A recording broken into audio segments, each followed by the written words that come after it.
वास्तव में हम लोग जो चेकिंग कार्रवाई कर रहे हैं, जुलाई अगस्त से हम लोगों ने निरंतर चेकिंग की कार्रवाई की है।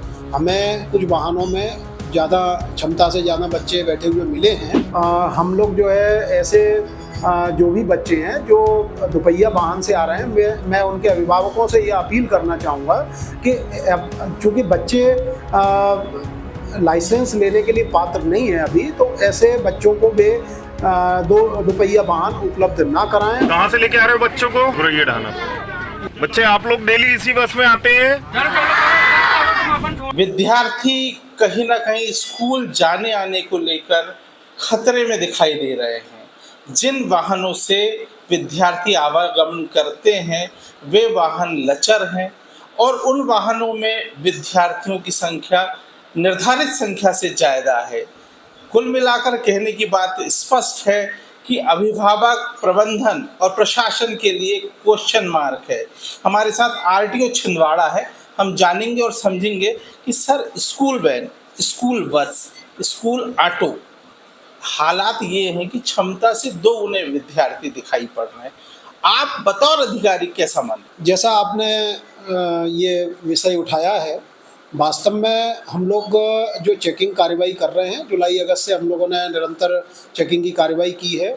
हमें कुछ वाहनों में ज़्यादा क्षमता से ज़्यादा बच्चे बैठे हुए मिले हैं और हम लोगों ने इस पे कार्रवाइयाँ भी की हैं। मैं आपको यहाँ बताना भी चाहूँगा कि ओवरलोडिंग तो एक समस्या है, लेकिन कुछ वाहनों में हमें एलपीजी गैस किट से संचालन होते हुए भी पाया गया, जबकि हमें मालूम है कि एलपीजी एक अत्यंत ज्वलनशील गैस है और कभी भी ये दुर्घटना का कारण बन सकती है। इसलिए हमने ऐसी चेकिंग में जो हमें 4 एलपीजी गैस किट से संचालित वाहन प्राप्त हुए थे, उनको हमने जब्त किया और इसके बाद हमने उनके खिलाफ एफआईआर करवाई है। और एफआईआर करवाने के साथ साथ हम लोगों ने मोटर व्हीकल एक्ट में जो भी उनके खिलाफ कार्रवाइयाँ हो सकती थी उसको भी हमने किया है। और मैं आपको ये बताना चाहूँगा कि इस तरीके की जो व्यवस्थाएं हैं, इसके सुधार के लिए हमें सबसे पहले जागरूकता लाने की आवश्यकता है। हमें लगता है कि प्रशासन चेकिंग के माध्यम से निरंतर कार्रवाइयाँ कर रहा है, लेकिन हम ये भी चाहते हैं कि इसमें जो भी हमारे अभिभावक हैं वे भी जागरूक बने और उन्हें ये देखना चाहिए कि वे किस प्रकार के वाहनों से अपने बच्चों को स्कूल तक भेज रहे हैं। हमारे लिए, हम सभी के लिए, हमारे जो स्कूल में जाने वाले बच्चे हैं, इनकी सुरक्षा सर्वोपरि है। ये बात हम सभी को मानना पड़ेगा कि हम लोग इनकी सुरक्षा के लिए विशेष प्रयास करें और जब हम इनको सुरक्षित ढंग से परिवहन करा पाएंगे तभी हम अपने कर्तव्यों में सफल सिद्ध हो पाएंगे। सर, देखने में ये आया कि 24 बच्चों की अनुमति है और 42 से अधिक बच्चे बस में हैं। ये कैसा सफर? बिल्कुल आप ठीक कह रहे हैं और ये गलत है। हालांकि इसमें हमारे माननीय उच्चतम न्यायालय और उच्च न्यायालय के कुछ निर्देश हैं जिसमें ये कहा गया है कि यदि बच्चे छोटे हैं तो वो जो बस में बैठक क्षमता अंकित है उससे 1.5 गुना ज़्यादा बच्चों को वो ले जा सकते हैं। लेकिन फिर भी यदि 24 में 42 बच्चे हैं तो ये बिल्कुल गलत है और वो 24 सीट वाले वाहन में 36 बच्चे तक जा सकते हैं, जो कि हमारे उच्च न्यायालय, माननीय उच्च न्यायालय की जो गाइडलाइन है उसके तहत। लेकिन फिर भी हमें ये कोशिश करनी है कि बच्चे ओवरलोडेड ना हो वाहनों में और वे सुरक्षित ढंग से स्कूल आना और जाना कर पाए। सर, आरटीओ है आप, किस तरह की कार्रवाई आपके जहन में, किस तरह की कार्रवाई इन व्यवस्थाओं को सुधार के लिए होगी? क्योंकि हम देख रहे हैं कि बसों में रफ्तार नियंत्रित नहीं है।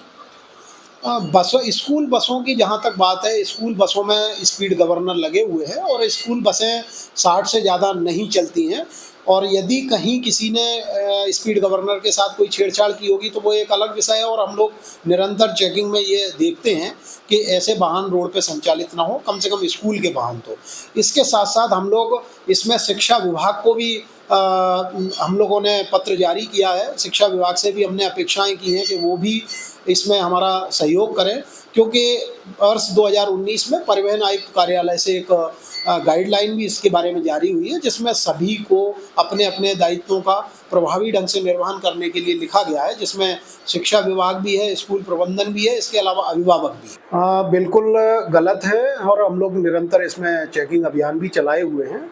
जुलाई अगस्त में भी हम लोगों ने काफ़ी कार्रवाई इस पर की हैं। सिर्फ ओवरलोडिंग ही नहीं, बल्कि हम अन्य जो भी सुरक्षा संबंधी सावधानियां हैं उनके लिए भी हम लोग जांच करते हैं। जैसे हम लोगों ने जुलाई अगस्त के माह में 4 ओमनी वैन ऐसी भी पकड़ी जिनमें एलपीजी गैस किट लगी हुई थी और हमने चारों पे एफआईआर भी करवाई है उसमें।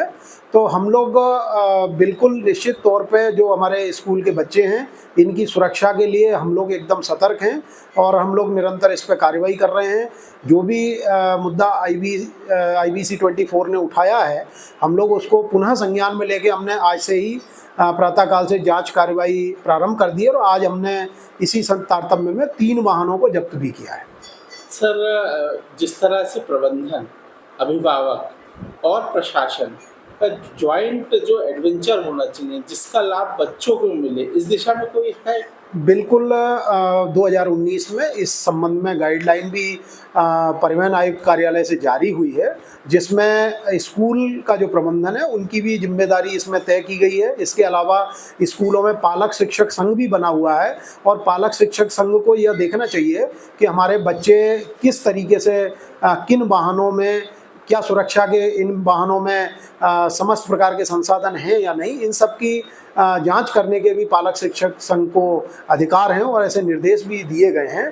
तो मेरा ये मानना है कि चूँकि ये एक ऐसी व्यवस्था है जिसमें हम सभी को अपने अपने कर्तव्यों का पूरी सतर्कता और सावधानी से निर्वहन करना चाहिए। एक बड़ी दिक्कत दिखाई दी सर कि माइनर बच्चे जो हैं दुपहिया वाहन से बड़ी संख्या में स्कूल आ रहे हैं, इस दिशा में क्या कार्रवाई करें? हम लोग जो है ऐसे जो भी बच्चे हैं जो दुपहिया वाहन से आ रहे हैं, मैं उनके अभिभावकों से ये अपील करना चाहूँगा कि चूँकि बच्चे लाइसेंस लेने के लिए पात्र नहीं है अभी, तो ऐसे बच्चों को वे दुपहिया वाहन उपलब्ध ना कराएं और उन्हें रोकें कि वे इन वाहनों से स्कूल आवागमन ना करें। मेरा ये सभी पालकों से अनुरोध है। साथ ही साथ हम लोग भी चेकिंग में इस बात का पुनः विशेष ध्यान देंगे कि ऐसे बच्चों को हम लोग भी रोक पाएँ और उनके खिलाफ कार्रवाई करें।